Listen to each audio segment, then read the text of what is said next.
Hey, good afternoon and welcome to Vanessa Love. So, I wanted to talk about the Four Agreements by Don Miguel Ruiz. And it was actually brought to my attention a couple of days ago by a beautiful girlfriend I'm doing some work with, Trudie. And she reminded me on our coaching call the other day that the four agreements that are written by Don Miguel Ruiz and how they are working for her in her life, where her attention is on these four agreements. And it reminded me of the work I did with them years ago. So I wanted to share them with you because I really do think that with the focus on my messaging this week being peace, with the conversations I've had, whether it be coaching clients or business colleagues or friends or family or whatever, this whole conversation piece around peace. What is peace? What does that mean to me? And how do I align myself? It's not even find that peace within, it's discover, it's aligning myself with that peace within me.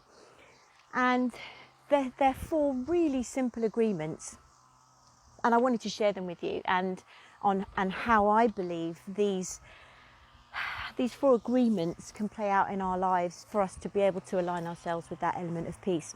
And the first one is be impeccable with your word.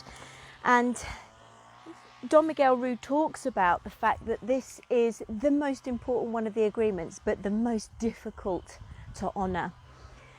And we all know how powerful words can be, and we also know how damaging words can be. And it's a little bit like toothpaste. If you speak ill of yourself or others or the world or whatever it might be, you can't get that back. You can't take that back. Once that energy is out there, it's out there. So years ago, I decided for myself that I would do my very best, and I fail miserably sometimes. But it is something, when I'm aware of it and I'm conscious of it, that I really do ask myself, these words I'm about to speak, are they loving? Are they kind? So are they kind? Are they necessary? And are they helpful?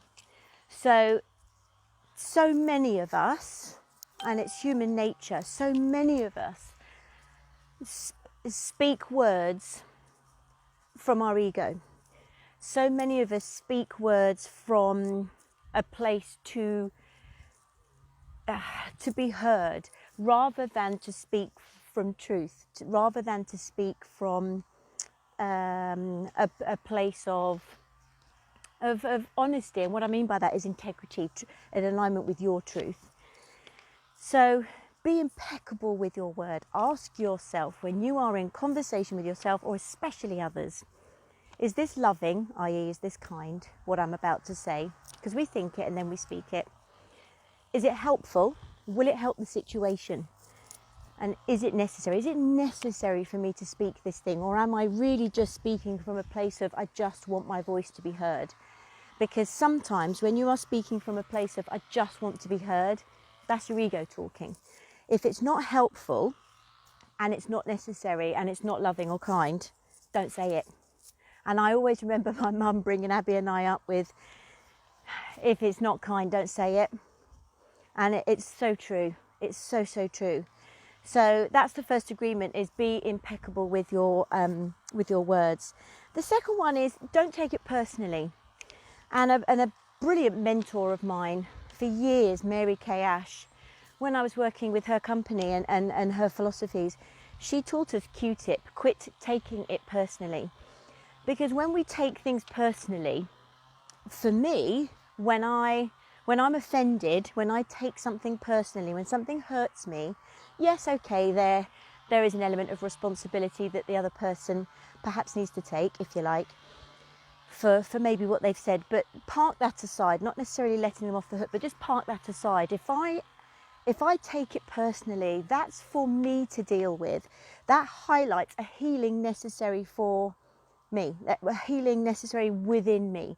So if you're taking things personally, you're easily offended, take a good look at yourself and work out why that trigger is, what that's triggered up inside of you, and you deal with that. That's not taking it personally, because when you take things personally, it just gives us an indication that that part in us needs to be healed. The third one is don't make assumptions, and this is classic, and we all do this. This is where judgment and criticism comes from, and projection. But when you're assuming, you are seeing things through your lens. You are seeing things through your filter, your beliefs, your circumstances. Yeah, your filter in life. Not everybody has the same filter. Nobody has the same filter as you. You can have similar filters, you can have similar beliefs, but nobody has the unique filter that you do. So how dare us project or expect other people to see things through our filter? It's so important to put yourself as best you can in somebody else's shoes, or just hold the space for them lovingly and non-judgmentally to speak up about what they believe in, and never assume anything. When you assume, you make an ass out of you and me. I love that. So never assume anything. There are multiple millions of filters in this world. Yours is just one of them. So don't make assumptions. And the last one is always do your best.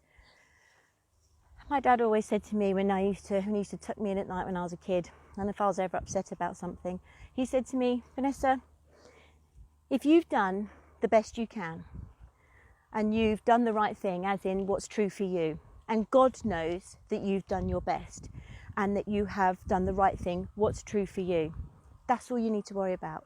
And he's such a wise man, my dad. He's such a wise man. So those 4 agreements: be impeccable with your word, don't take things personally, don't make assumptions, and always do your best. Can you imagine what life we would lead? What our world would be like if we lived by these 4 agreements? I would really love to know your thoughts. Please do share. I look forward to catching up with you soon. Thank you for joining me. Bye, bye, bye.